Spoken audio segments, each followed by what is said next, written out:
Yo, yo! What's up mga kabutingting? Good morning sa ating lahat mga kabutingting at welcome back sa ating munting channel. Yan, dito tayo ngayon sa Apir Talisay at dito tayo ngayon maghanap buhay mga kabutingting. At pasensya na nga pala sa mga umatin sa aking live kagabi. At pasensya na kung hindi ko kayo na entertain dahil tumulong muna kasi ako doon sa mga kung sabaga nagtanggal ng isda doon sa mga nalambat ba. Kaya hindi ko kayo na-entertain at pasensya na. At marami na ring salamat po pala sa inyong sa mga tumambay. Yan, maraming salamat. At actually mga kabutingting ay umulan dito. Kaya sumilong muna ako. Siguro ay kukontinue ko na lang itong video na ito dahil saktong-sakto at tumila na rin yung ulan. Yan. Bali, continue ko na lang itong video na ito pagka tayo ay makahanap na ng customer dahil wala tayong home service. So yan, stipot lang muna kayo dyan mga kabutingting. So yan mga kabutingting, dito na tayo ngayon sa Libagon mismo. Yan, at mayroon tayo ditong gagawin na yan, orbit pan. Yan lang yung nahanap ko. Sana ay magawa, sana lang. Pero kung hindi yan magawa, tutuluyan natin sa pagsira yan. Ba't kinatawa, ma'am? Yan, bali, ibababa ko muna yan, mga kabutingting. At sa baba natin tirahin yan. O ngayon ba ay magawa? So, ayan, mga kabutingting, naibaba ko na. So, una lang natin gagawin ito ay titester lang natin. At babalatan muna natin itong dalawang wire para ito ay matester natin.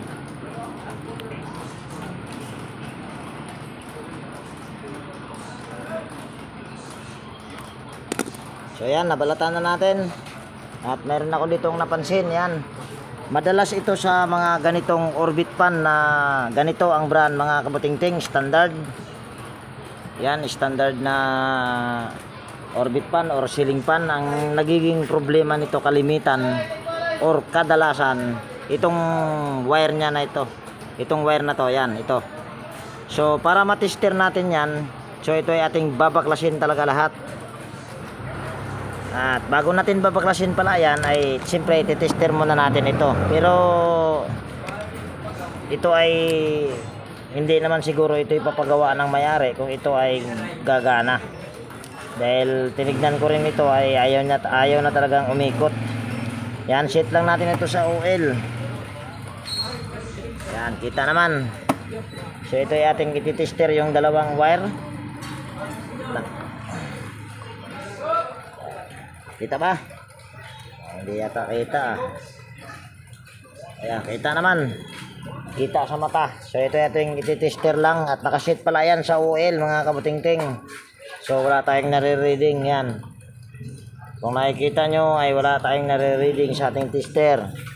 So dalawa lang yung suspect ko nito.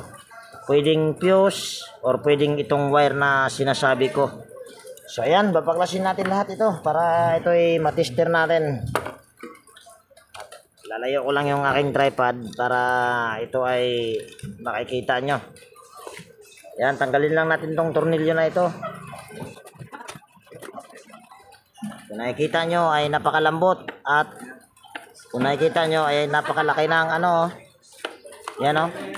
Ang laki ng play. So pwedeng basag ang spacer nyan. Hindi lang pwede. Baka talagang basag. So baklas talaga ito lahat mga kabutingting.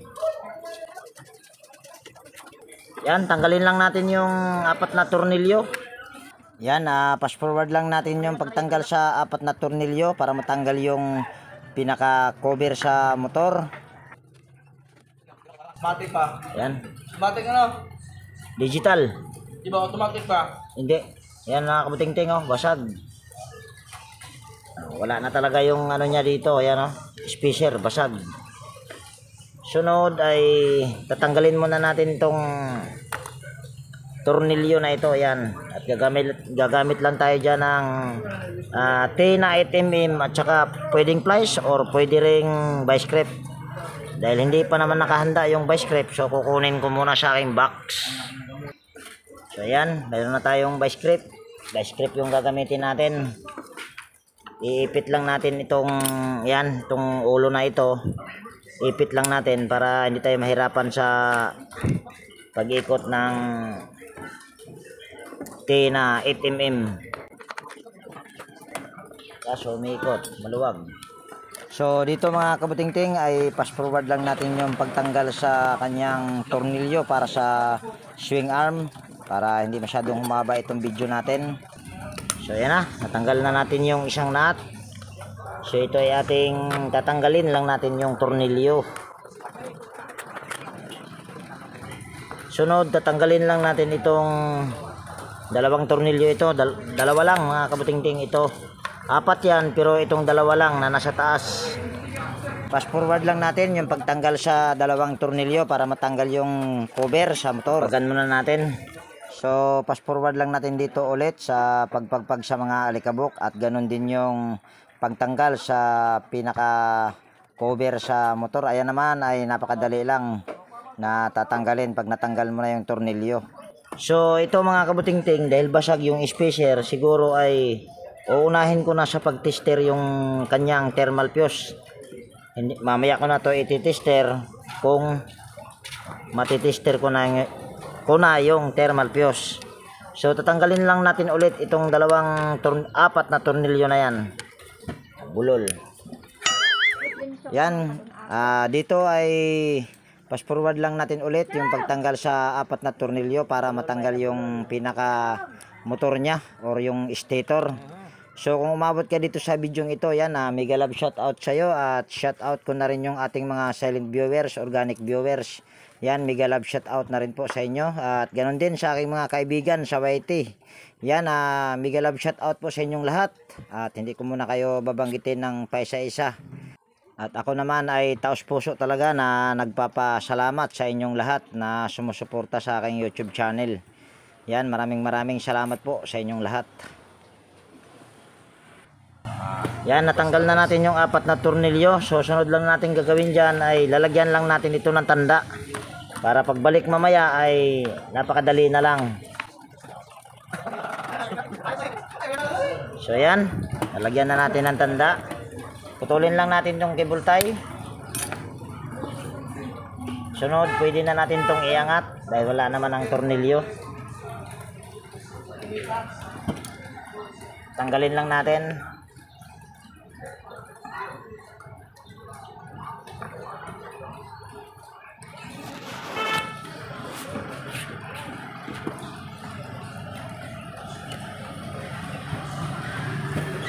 Sunod, putulin lang natin tong cable tie na ito para matester natin yung fuse.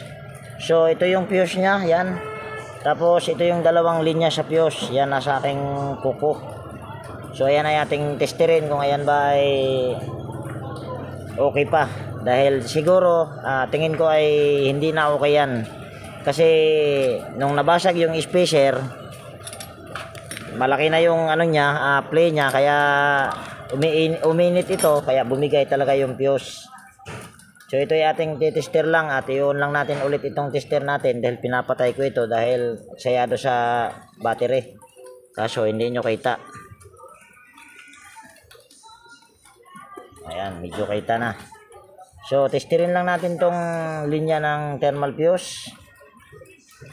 Yan, kung nakikita nyo ay wala tayong nare-reading sa ating tester. So ito ay ilalagay lang natin yung isang test probe dito sa isang linya sa fuse. Tapos dito naman, ayan, gumagana. Ibig sabihin ay buo ang motor. So ang problema lang nito ay thermal fuse. At ang bushing naman nito mga kabutingting ay okay pa. Dahil kung pagbabasihan ko yung ihi niya, ayan, apakakinis pa. At itong itim na ito ay hindi yan gas-gas. Kung sa kabila naman ay napakakinis. So ang problema lang talaga nito ay bushing. Thermal fuse lang. At pasintabi sa mga bagong mapadpad dito sa aking munting channel, ako po ay hindi naglalagay ng thermal fuse. Nasa inyo po kung ito po ay inyong susundin or gagayahin. Basta ako po ay nagpakatotoo lang. Pwede ko naman siya lagyan ng thermal fuse, pakitang tao, pero ayun po ay hindi ko po gawain yon. So tatanggalin lang natin itong dalawang linya sa thermal fuse. Ganon din tong isa.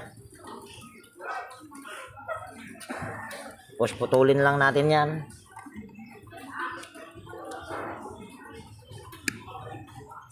Tapos itong wire na ito ay dito lang natin ilagay. Yan. Kanina ay dito kanina nakalagay yan. Ito kasi dito ay nandyan yung isang hibla para sa common. Kaya dyan mo talaga siya ikakabit. So yan, hihinang lang natin.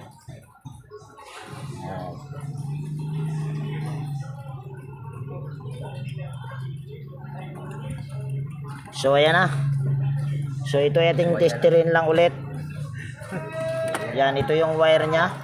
Mayroon na ba tayong marireading? Or mayroon na ba tayong makukuhang continuity? Ayan, kung nakikita nyo ay mayroon na. Na 640, ayaw huminto 700, ayaw huminto. Ayan, naging 800 mahigit. Basta kaya yan ay okay.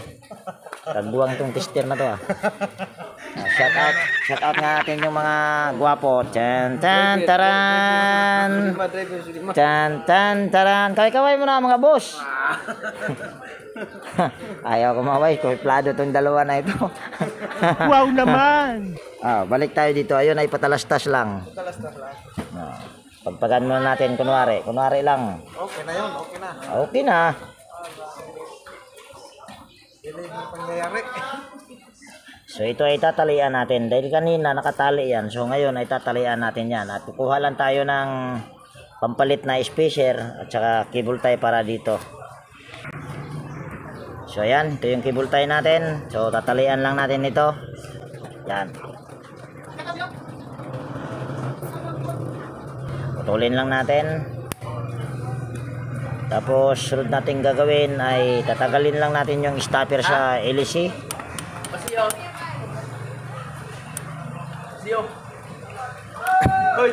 Ito hindi na kailangang lilihain dahil napakakinis naman.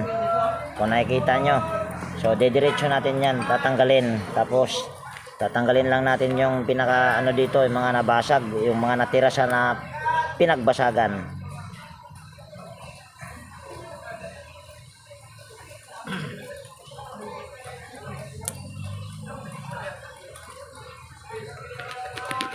Linisan lang natin para kunwari ay nilinis natin dahil ang problema lang naman ito ay thermal fuse tsaka yung pinaka spacer nya.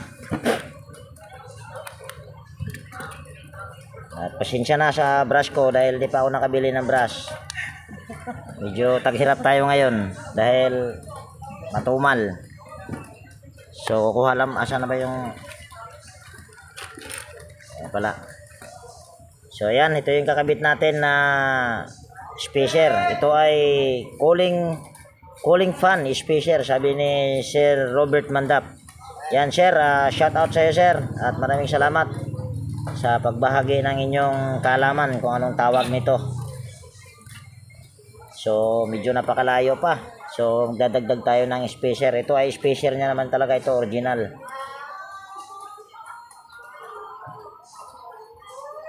Try na lang natin. Kung kailangan dagdagan mamaya ay magdadagdag tayo.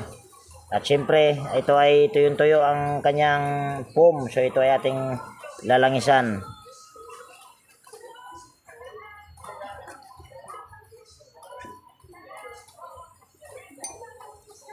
Hirap pa. Yan, lalagyan lang natin ng langis yung kanyang foam dahil tuyong-tuyo.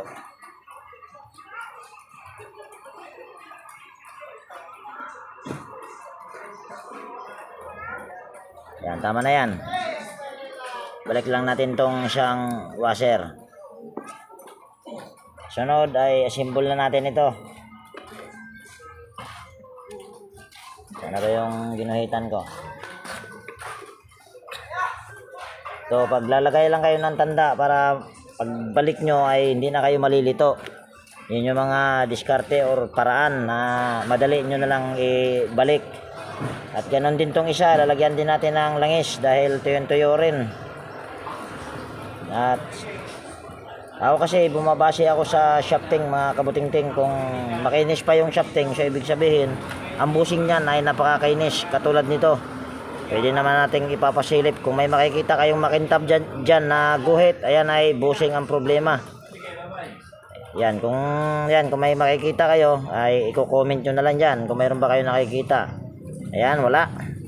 So ayan ay okay na yan.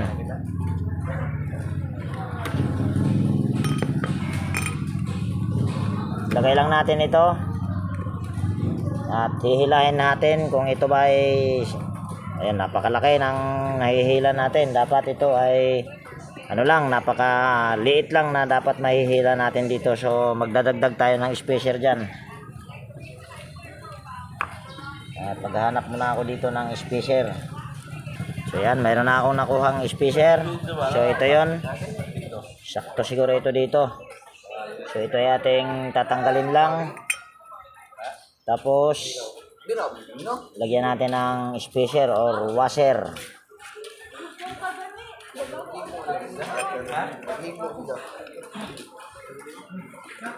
Tapos saka natin hilahin ulit kung ito ba ay napakalaki pa rin.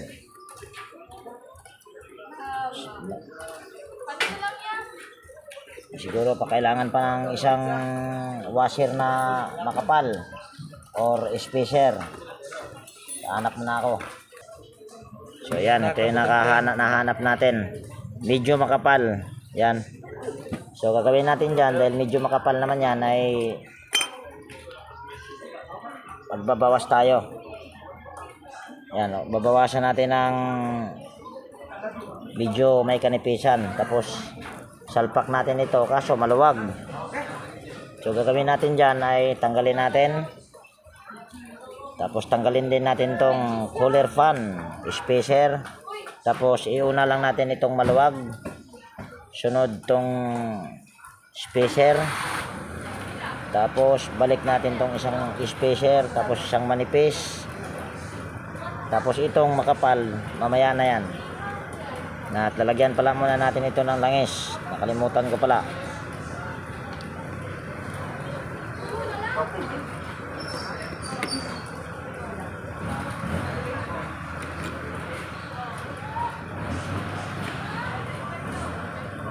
Ayan, saktong-sakto lang mga kabutingting. Hindi siya malaki, hindi rin maliit. Ayan ay good na. So ito mga kabutingting, naging dahilan kung bakit pumutok yung thermal fuse ay dahil doon sa kanyang spacer ay nagkabasag-basag. So yun yung nagiging dahilan kaya pumutok yung fuse.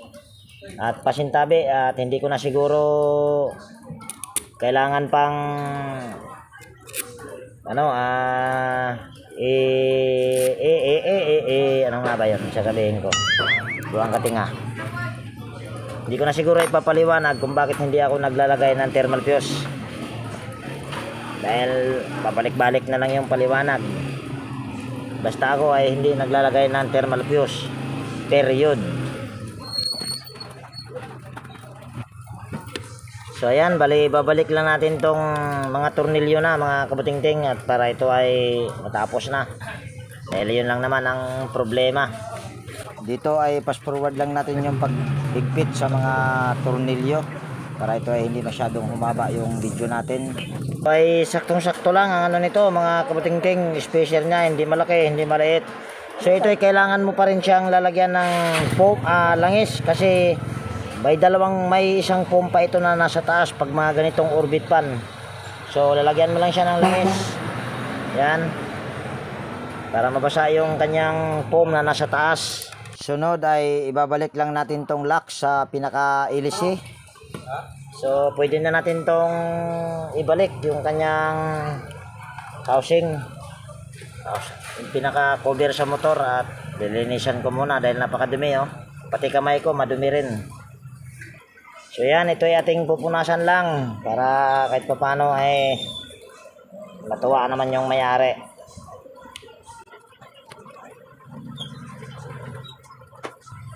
Ayan, pwede na yan. So ito ay balik na natin.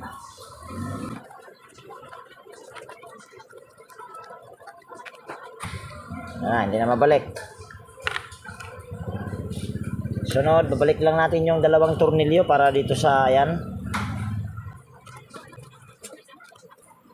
Yan, tornilyo lang natin.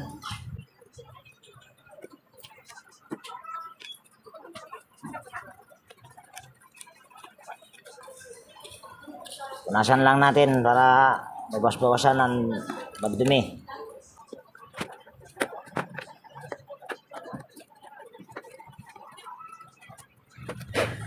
Sunod, babalik na natin yung tornilyo para sa kanyang swing.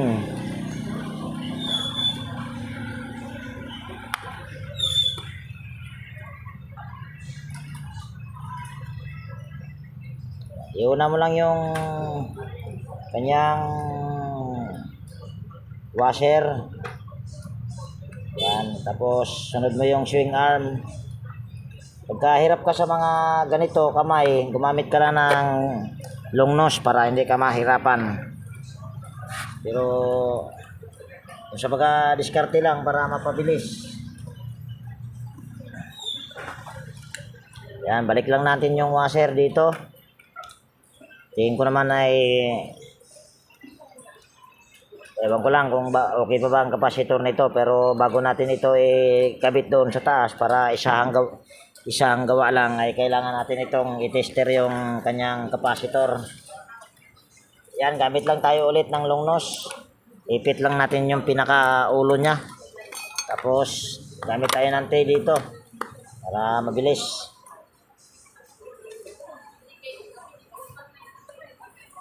Yan. So, tester lang natin itong kapasitor kung ito ba ay okay pa. Tanggalin lang natin yung close-in wire connector. Itong isa na lang. Ito ay hindi na. Dahil ipit na ipit.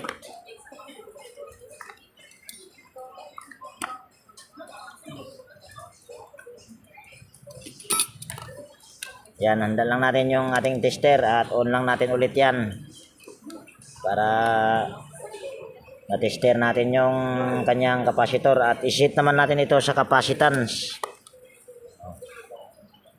Ano nangyari nitong aking yan, ito ay nakalagay dito sa kapasitor ay 1.5 microfarad. So ito ay ating tester lang.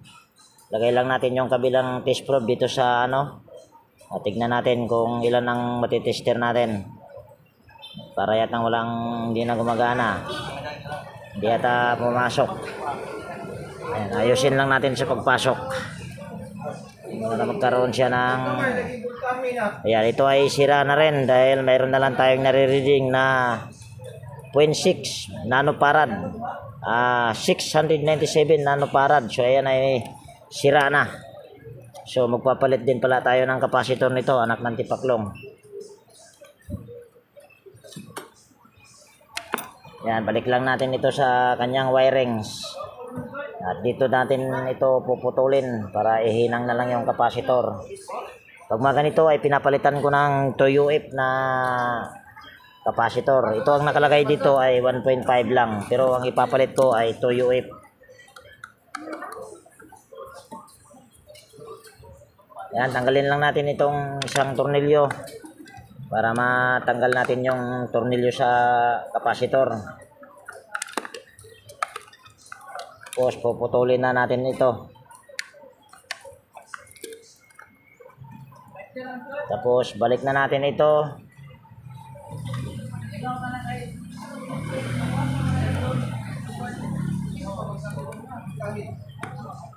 Sunod, babalatan lang natin ito.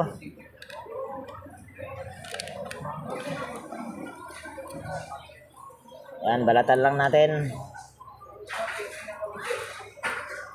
Kukuha muna ako ng kapasitor.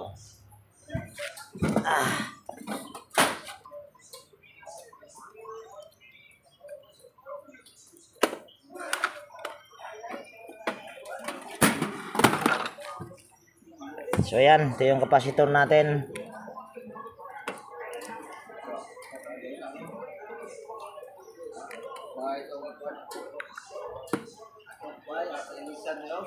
Yan, lagyan lang natin ito ng soldering lead.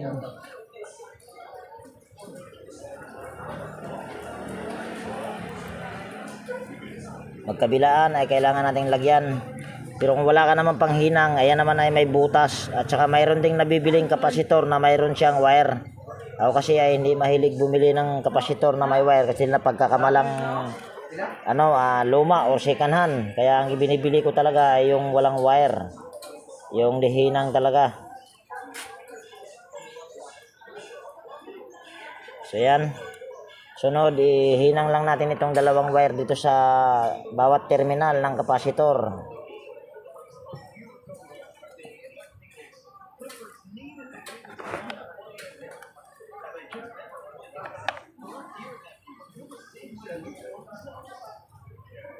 Okay, kanong tayo magag... So ayan na. So itong kapasitor na ito ay dito to kanina nakalagay. So ngayon ay dito na lang natin ilagay. Yan dito. Para yung dalawang terminal ay hindi tatama dito sa pinaka brace niya. Dahil pag pwede yan puputok pagka ayan ay maglapat yung dalawang terminal sa kanyang dito sa may brace. Kaya kailangan nating ilipat. So yan na, ganyan lang. So pwede na natin tong i-tester. Testing.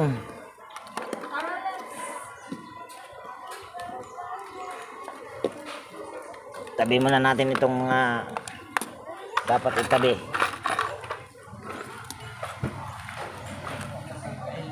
Ngayon dahil wala naman itong switch, so ito ay ating irirekta. Pero ito ay may switch mga kabutingting. Pero paganahin muna natin dito habang ito ay nandito pa sa baba. Pero pag mga ganitong paraan mga kabutingting ay dapat konting pag-iingat lang pagka ganito dahil medyo delikado. So tignan nyo na lang ito kung ito ba ay gagana o iikot. Yan. Tignan nyo na lang. Ayan ay kung nakikita nyo ay gumagana na. Ayan ay naka number 4 mga kabutingting. So ayan ay okay na. Dalawa ang nagiging problema nito. Ang problema nito ay yung kanyang spacer at tatlo pala, yung spacer at saka kanyang fuse. At saka nagpalit din tayo ng kapasitor dahil 0.6 or 0.7 na lang yata yung nakalagay doon. Kaya nagpalit din tayo ng kapasitor. Dadagdagan natin yung kapasitor sa kanyang yan. So dahil nakita nyo naman na okay na, so maglilinis muna ako sa screen dahil napakadumi bago ko ikabit doon. At continue ko na lang itong video mamaya pag tayo ay mag-testing na tayo doon or doon sa pinaka lagayan niya. Ma'am, burger ma'am, palibre naman. Yan, stipot lang muna kayo dyan at maglilinis muna ako ng kanyang screen. So ayan mga kabutingting, ayan ay ating testing na. Boss, testing natin boss. Yan, ito yung switch nya. So ayan ay naka number 1 mga kabutingting. Number 1 nya boss. Dos na pala. Ba't number 1 lang? Number 1 mo muna kung maganda ba, ikot ba kaagad. Number 1 lang muna boss. Yan. Ayan, number 1. Ayan, ay okay na. Okay na ba, boss? Boss, okay na, boss? Naisahan ka, boss? Ayan na, kabutingting. Ayan, ay okay na. Boss, okay na, boss? Okay na? Takot yung mga tao dito sa camera, mga gwapay. Ma'am, okay na ba, ma'am? Okay na kayo. Okay na kayo. Ayan na kabutingting, okay na daw kayo. Okay na kayo. Sana all, okay na kayo.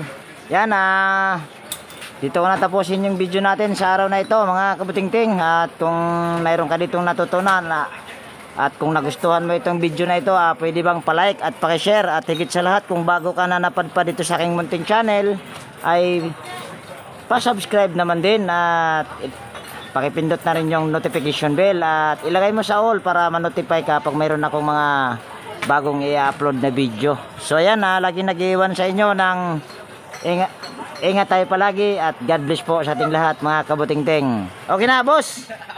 Okay. Okay. Boss, ikaw boss, okay? Parang umiiling ka, boss, Ayan. So, bye-bye na.